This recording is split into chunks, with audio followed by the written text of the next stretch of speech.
Okay, guys, I think we're about to go live. Did you join?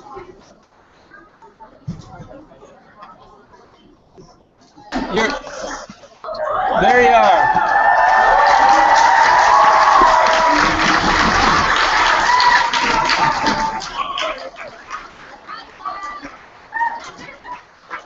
Okay, I think we're good now. Yeah, well, once the students are quiet, you should probably repeat that. Oh, okay, are we all good? Are we here? Can you see Yep, I think so. you? I see you, and I think you see us. I see you. Well, great. Well, welcome. All right. Nice. Sorry that I'm pathetic with this thing, but now I know how to use it. Thank you. See, I've received an education. All right. So I know that we just had all this crazy technical stuff, but could you give us maybe 30 seconds to try to switch around the lights, because I'm at the front of the room, so we have the lights up so that you can see me, but the screen is also at the front of the room for us. So we have the. Yeah, I think that's good.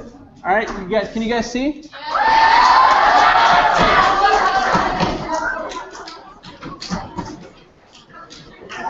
Yeah, I think that's really good.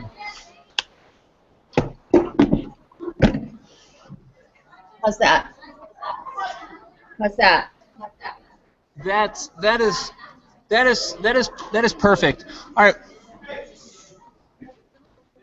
Everybody on this end is really excited. So So how much time do we have? A little bit more than half an hour. Well, we have 31 minutes. 31 minutes. Okay. All right. So I'm looking at a lot of green bleachers. Is that right? Is it green? Yeah. Yeah, I think so. Okay. Can you wave to me so I can see if you're oh, I see. There you go. Got it. Okay. So I don't need to look at myself, do I? No, I really don't. Okay. So here we go. I want to see you. There you are. Oh my gosh, there are a lot of you. Okay. So what grade are you guys in?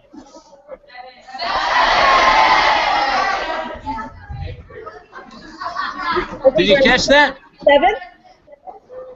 7th? Middle school? 7th. 7th. Okay. So my son is in 8th grade. So I sort of know where you're at. All right. So we have a couple of our first questions. I think would be, you know, who are you? What have you done? And what are you doing now? I think most of the people in here know who you are, know a little bit of your background. We watched Promises. We saw the preview for our summer in Tehran. We watched a couple of the old Globe Trekker highlights. So if you want to tell us a little bit about who you are and what you've done, that might be a good place to start. Okay. Well, when I was 11 years old, I was really interested in two things. I was really interested in politics, and I was interested in theater, in acting. And I grew up in Berkeley, California, which is a very politically active, liberal place. When I was growing up, everybody thought it was like that's where the hippies hung out. They called it it wasn't called Berkeley. People called it Berserkly. So I ended up focusing on theater. I was an actress from when I was age 11 till when I was 30. But what I realized was that I really wasn't watching television. I actually didn't even own a television. I was watching documentary films. I really loved documentary films. And so I thought, well, even though I could make more money as an actress, I think I'd be a lot happier if I was making the kind of film that I really enjoyed watching. And so I started learning how to make documentary films when I was 30. And at the same time, I got this amazing job hosting Globe Trekker, and I got to travel all over the world for about 10 years. It was a very low-budget production. It was produced out of England. I literally had to fight with the producer to put water in the budget, because in a lot of the countries we were traveling in, beer was cheaper than water. So I had a really wonderful time for about 20 years. I'm 52 now, but from about age 30 to 50, I traveled all over the world, and I made this film, Promises, which you saw, which took 7 years to make. And then after that, I made a couple of short films, and then I made another big film in Iran with my son, who's your age. And that took another 6 years. And now I am, you know, a lot of the energy one spends making a documentary film is fundraising. You know, because if you want to make a film, or if you want to write something that is your voice and your opinion, your idea, and your view, you have to be independent, right? I didn't want PBS telling me what to say or HBO telling me what to say. I wanted to say what I wanted to say, and so I had to raise my own money. And so a lot of the when you hear the word independent, it basically means that the filmmaker isn't being controlled by Warner Brothers or Showtime, but you're making your own story. And it's a wonderful privilege to be able to make the film you want to make and tell the story you want to tell, but the price you pay is you have to spend a lot of time raising money to make your own film. So that's what I did for 20 years, acting, traveling, making these documentary films.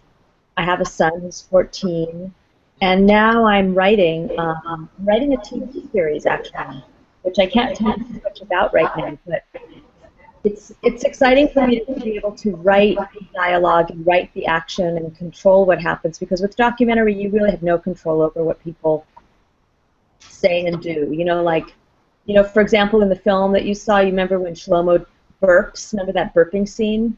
Yeah. So we had no idea how we finished it. Do you guys remember the burping scene? Shlomo, the Jewish kid, is standing in the Palestinian neighborhood, and he and the Palestinian kid had like a burping fight, a burping contest. Mm-hmm. So we didn't know that was going to happen, and then when it happened, it was amazing. It was a wonderful surprise. But that's what documentary is about. You just want to be there. You never know what's going to happen. You have no control, very little control. You have a lot more control in the edit than you do when you're shooting. And so now I'm enjoying writing a project because I get to control everything. You know, we I hope I'm not taking one of the students' questions here. We have a bunch of students that have asked stuff. This one came up, but I didn't put it on the list to be asked. We talk about that burping scene quite a bit, and we're wondering about it because it's kind of ambiguous as to why you put it in there. It looks to me like the kids are just having fun, having a good time. I'm kind of leaning in towards the mic here, so I'm sorry if you can't see me. It looks like the kids are having a really good time, but then there's also that idea or the thought that if I'm out in the hallway, I talk to my 7th graders, if they're out in the hallway and a kid from a group that doesn't typically get along with them comes up and starts burping at them, how would they handle that situation? And would they handle it differently if a camera was in their face or not? What is your take on that? Was it kids being kids having fun, or was there a little passive aggression going on? Or I'm sure you've probably thought about it a lot more than we have, although we watched the movie a lot. Well, I throw the ball back to your court. What did you think the scene was about? And there isn't one answer. You know, that's really why, you know, when you read a great book or you watch a film that you think that sticks with you, it's probably because there are scenes like that provoke questions. You know, sometimes, you know, I know it's very satisfying to have answers, but, you know, as you grow up, one of the things you learn is to just be comfortable with the questions and with ambiguity, because there's very little certainty in life. There's very little that's black and white. And so we put that scene in there because it's about a lot of different things. And I imagine 3 of you could tell me what that scene means to you, and it'll be right. Right, that's a good thought. I don't want to talk too much. Because I mean, in some ways, the scene is a metaphor. It's a metaphor for... We thought, oh, in some ways, this is what it sounds like when politicians are talking to each other. Don't get me started. We have a couple kids, and this might come up again. We have some students that are going to come up and ask a couple questions, if that's okay. Of course. All right, so Cassandra, go ahead.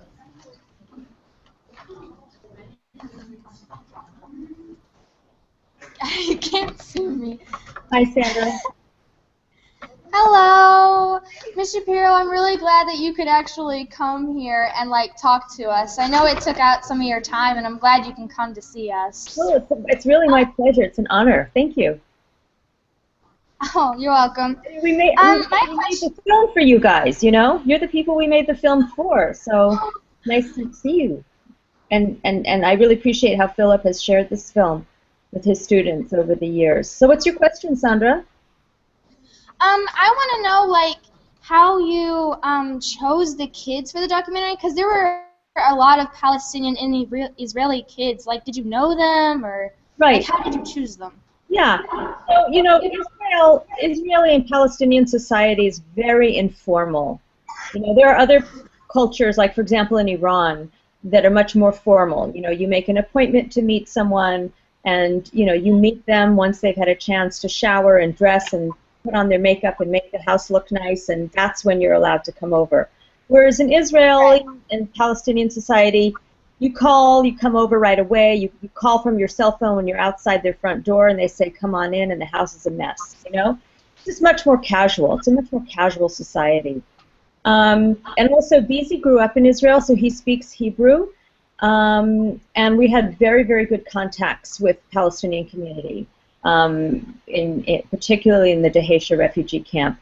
So we had an inn, and we went there in '95, and we spent a month just meeting kids. You know, we'd ask the bus driver, hey, do you know any really articulate kids?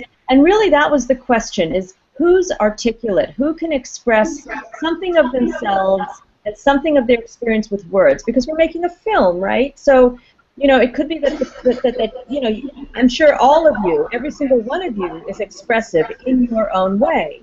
But when you're making a film, you need kids who are expressive with words, as well as, you know, you want to feel like there's something in their facial expression, something in their energy that's going to carry across camera. It's a lot like casting, right? Like think of one of your favorite films, right? A big part of what makes a film great are the actors, you know, what they bring to the screen. Well, it's the same thing with documentary. You're casting your documentary. If you have a great idea for a documentary and great subject matter, but your characters are really kind of internal and they don't have a lot of charisma and they don't know how to articulate themselves, well, they may be fabulous, talented people, but they may not be the best kind of human being to have in a documentary. So we were looking for kids who were articulate, and we really asked everybody we knew, and then they would tell us about people and we'd ask them. We went to schools, we went to after-school programs, and then, you know, for example, the burping contest, after that happened, after the whole Shlomo burping thing, we crossed off our casting list for an Orthodox, ultra-Orthodox kid, because we had one, right? We knew we wanted to use that scene, so we stopped looking for an ultra-Orthodox kid.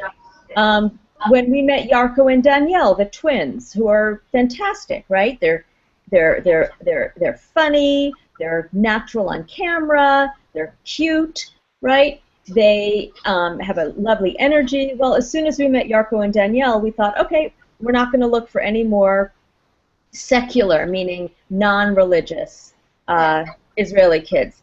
When we met Sanabel, and she read the letter from her father. Remember that scene where she reads the letter from her father in prison?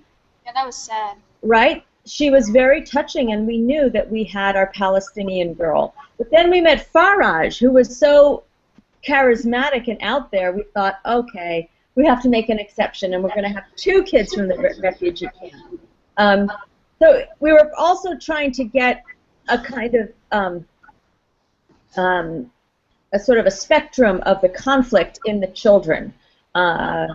You know, we didn't succeed entirely. There aren't enough girls in the film, certainly. There are no Mizrahi kids, children of Jews from Middle Eastern countries. So we couldn't be entirely representative. There are no Christian Palestinians. But when we finished shooting, we had 160 hours of material.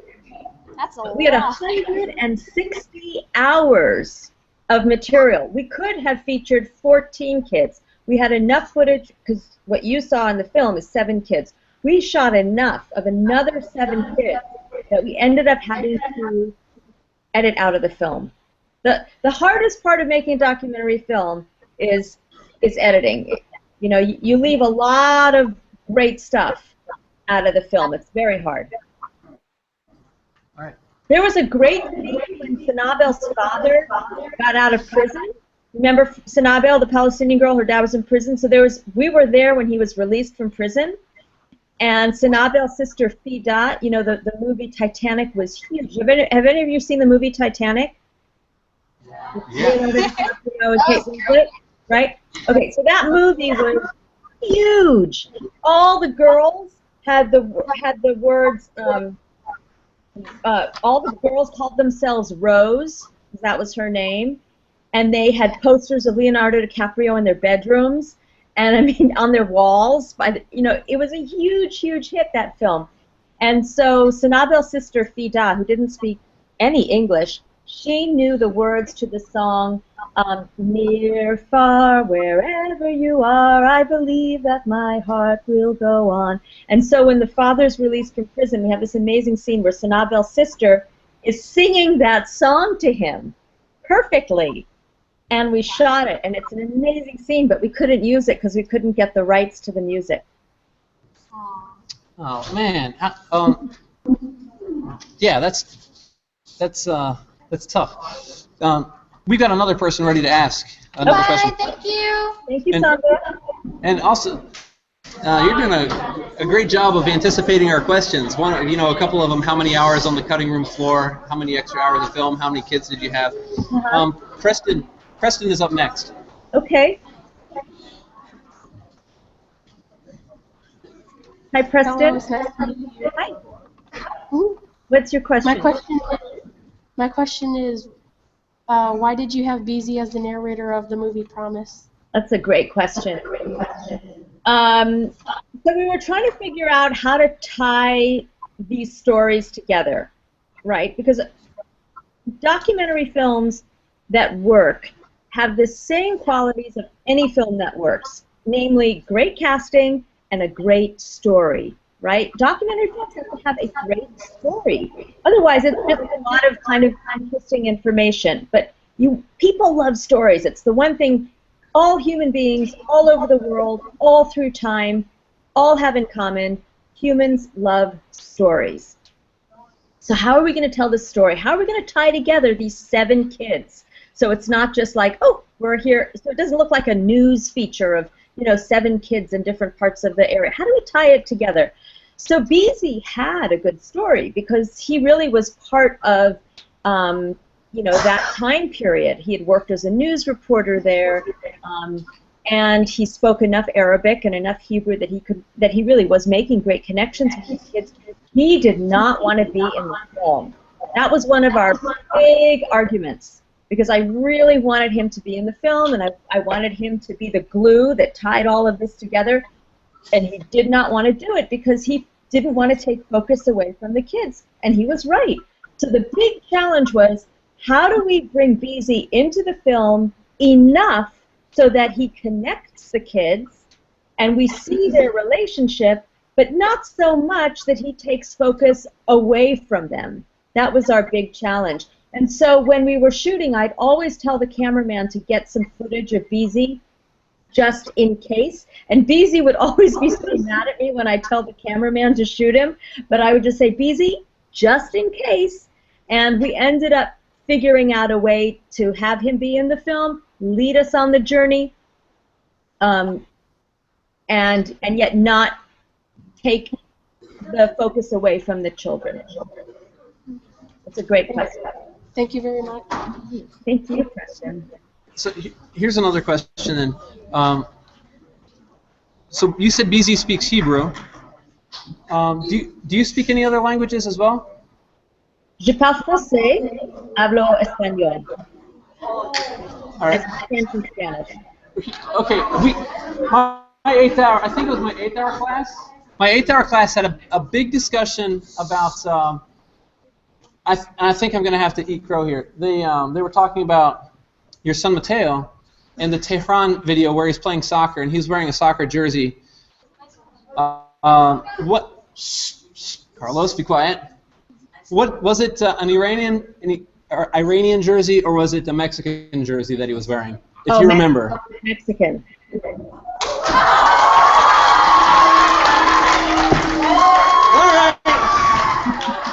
All right. I'll pay you later. Yeah, because my son's father, my ex-husband, is his name is Carlos Volado. He's a Mexican filmmaker. For some of the older people there, you probably at some point maybe saw the film Como Agua para Chocolate, like Water for Chocolate. He was the editor on that film, and then he started directing. And we spent a lot of time in Mexico. We lived there for a year, a couple years ago. Mateo goes there 2-3 times a year, and he's obviously a big Mexican soccer fan. So, would you say it's worth it to learn another language or not? I think it is probably one of the most important things one can learn. I found it very hard to learn French in school. I was a D student in school. I was so stupid in my French class that when I asked my teachers questions, they thought I was just trying to be funny because the questions were so stupid. I couldn't say you are giving a lot of hope. You are giving a lot of hope to a couple of these students in here. Some people have brains, like my stepson, he's learning Spanish in school. It's amazing. He can speak Spanish. I couldn't do it. It was also like that for me with math. My brain couldn't do it. However, I fell in love with a Frenchman. I moved to France. I worked. I taught English. And I took French class. And I still wasn't learning French. It was only when I decided, okay, I'm going to take French class, I'm going to make myself read a half an hour every day, and I'm going to make myself talk. I'm going to talk to people, I'm going to make a lot of mistakes, they're going to be mean to me, but I'm going to talk. And I did, and that's when I started learning French. And then I say my French is fantastic now because I got so much foundation in school. Even though I didn't really think I got it, that foundation actually ended up helping me a lot. So for those of you who are struggling in your language at school, you're getting more than you realize you're getting, but don't give up, because if you go and spend time in a place where they speak that language, you will learn to speak it. And it's incredible speaking another language. It really is. It opens your mind up in so many ways. Yeah, we have a lot of multilingual students in here. We have way more than we have time for students with questions. I think Andres is next. So here comes Andres.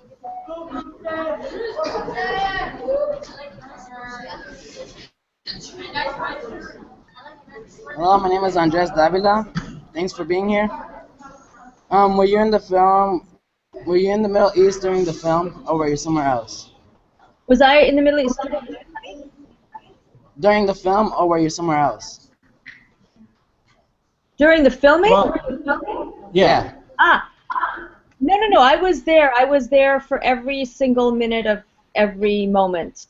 I was behind the scenes. I was directing the camera. All right, cool. Yeah. All right, thank you. We talk a lot. The Israeli-Palestinian conflict, as you know, there's a lot of bias on both sides, and we saw that in your our summer in Tehran video, you talked about being Jewish, and so we had some questions about were you aware of that? Were you worried about that? I'll ask Megan to come up here and ask her question. I think it ties in with this, if I have the lineup right. Sure. Let me just say one thing. You know, before I went to Iran, people were really mad at me. My parents, friends, they said, you are so selfish. Look, if you want to go to Iran, fine, but to take your son, you have no right to do that, to put him in a dangerous situation. And pretty much everybody was upset with wanting to go to Iran. Now, at the time, I was dating an Iranian guy who had been in Evin prison for 4 months. He was tortured, he was beaten, He was a journalist. He was a well-known journalist, and he was the only person who I had met a lot of Iranians, but I made a point of asking Iranians who'd been in Iran in the year or two before I was planning on going, asking them what they thought about me going. And every single Iranian, including him, said to me, "You'll be fine. You'll be fine. The worst thing that's going to happen to you is they'll separate you from your son and question you for a couple of days. But Right. no harm will come." And so I decided to trust him. Good. And trust him. And I did. And it was very complicated. We just came out. There were a lot of difficulties, but no harm came to us. All right. Megan, come on up. My sister's name is Megan. Hi, Megan. Hi. Hello, Hello. Miss Shapiro, and thanks for being here. Thank you, Megan. My name is Megan Leiter, and my question is, how did you feel seeing the story of the Palestinians when you might have had a different side? Well, that's interesting. You know, I grew up in Berkeley. I was born in South Africa. My family's from South Africa, so I've always kind of allied myself with the underdog. And I thought of the Palestinians as the underdog, and I was very, very critical of Israel before I went. And then certainly when I went to the refugee camps and I saw firsthand the suffering of the Palestinians, I felt even more inclined to feel, I don't know, but kind of like I wanted to take sides. But you know what I realized in the course of making the film is that you can hold more than one opinion in hand, right? So that's really important. You know, we all kind of think we have to choose sides, or, you know, we have this binary way of thinking. It's this or that, right or wrong, black or white. And as I said earlier, really, even in your own lives, if you think of any issue that you feel passionate about, really, really honestly kind of feel into whatever that is, whether it's somebody you really, really don't like, or something that you think is really, really, really ugly, or something that really, really, really makes you mad. If you really, really look at it, you'll see, you know, there's something there that you can't totally reject. Nothing is, you know, there are very few things that are just absolutely one way or the other. I realized in the course of making the film that you can have more than one opinion. You can have two opinions or three opinions. We're human. You know, that's kind of what we're all about as human beings, is that we're capable of holding on to ambiguity. It's much more comforting when things are right or wrong, black or white. We like that. We like that comfort. But the truth of the matter is things are gray. Most things are in the gray area. And I learned to appreciate that making the film, that this is a very complicated territory, very complicated situation, and that my job was not to judge, but my job was to listen and to give voice to these people.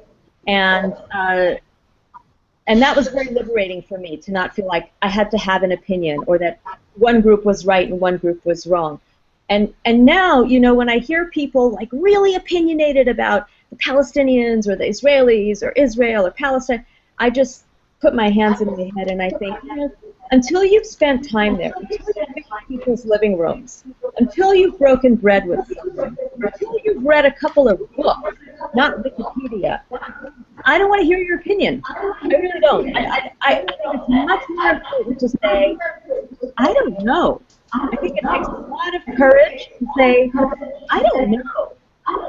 You know, it's true. I'd like to hear all of you say, I don't know. Yeah, I mean, and the fact is, most people don't. I mean, on a lot of subjects that you might feel very passionate about, really ask yourself, how much do you really know about all sides of that subject that gives you the authority to have a really strong opinion? It takes a lot more courage and intelligence to say, you know, this is what I understand, this is what I've read, this is what I've heard, I kind of feel like this, but the fact is, until I do more research, until I meet more people or read, I don't really know. I hear the smartest people in the world saying that. Thank you. Jocelyn, say thank you. Thank you. Thank you, Megan. Hi, Hi, my name is Jocelyn Portillo. Jocelyn. Yeah. I was wondering if you knew why Shlomo didn't appear in the 2004 update. Oh, Shlomo was in the update? No. No, he wasn't. You know, it's actually a very interesting question, Jocelyn, because about 2 years after we did that update, Beezy was in the market, the Shuk, the market in Jerusalem, and this kid walked up to him and tapped him on the shoulder, and Beezy turned around. This kid had like kind of hippie hair, sort of like, you know, regular clothes, and it was Shlomo. And Shlomo had left the Orthodox community. And I think that he was probably in the like the sort of interim stages of trying to figure out whether or not to be part of the Orthodox community or not. And I think that's why ultimately he wasn't in the film. Also, his father was very upset with us for including a few lines in the film. Can any of you think about what it might have been that was said in the film that would have upset Shlomo's father? So it was said, I don't know if you remember the scene where Shlomo and his Orthodox friends, his yeshiva school friends, they're in the courtyard of the school playing with the tires, and there's a voiceover, and we talk about the fact that yeshiva boys don't have to serve in the Israeli military. They get a stipend, but they don't have to serve. And that's a big conflict in Israel because everyone has to serve, but the boys who go to yeshiva, the religious school, they don't have to serve, and in fact, they get a stipend, a living stipend, so that they can continue with their studies. So there's a lot of tension about that in Israel. Oh, I'm sorry. I have to cut you off. The buses, we have our buses have to go to the high school, and the bell's going to ring. We have 3 different clocks with 3 different times here, so I'm not sure which one is going when the bell's going to ring. But when the bell rings, the kids are going to probably get up and take off. We want to make sure that we say thank you. Oh, okay. And we really appreciate it. So.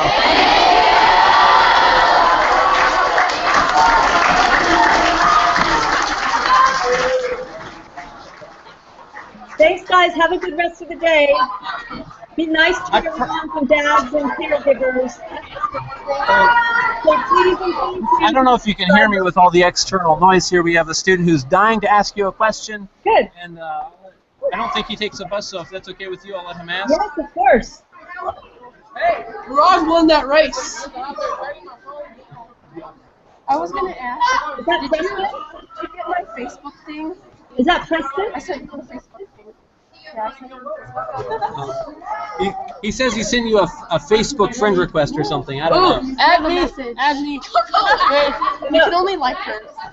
Is that Preston? Can I see if she noticed that the person in go. Faraj's lane cheated? Okay, Natalie has a question here too. Go ahead, Natalie. In Faraj's race, the person that won stepped out of his lane and got in Faraj's lane. Did you notice that? Yeah, we did. We watched that race over and over again in slow motion. Yeah. Funny that you saw it too. As far Did you as talk to the? as far as the Facebook thing is concerned, I check my Facebook like once every 6 months. So don't take anything personally that I do or don't respond to. All right. So long.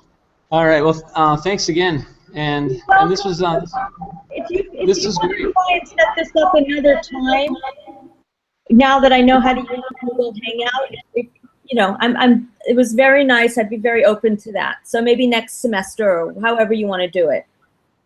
Okay. Yeah. Do you mind if I give you a quick phone call because it's the echo here is crazy. I can turn this down. We're okay. Yeah, give me a ring. All right. Thanks a lot. And Okay. Yeah. Bye-bye. see you.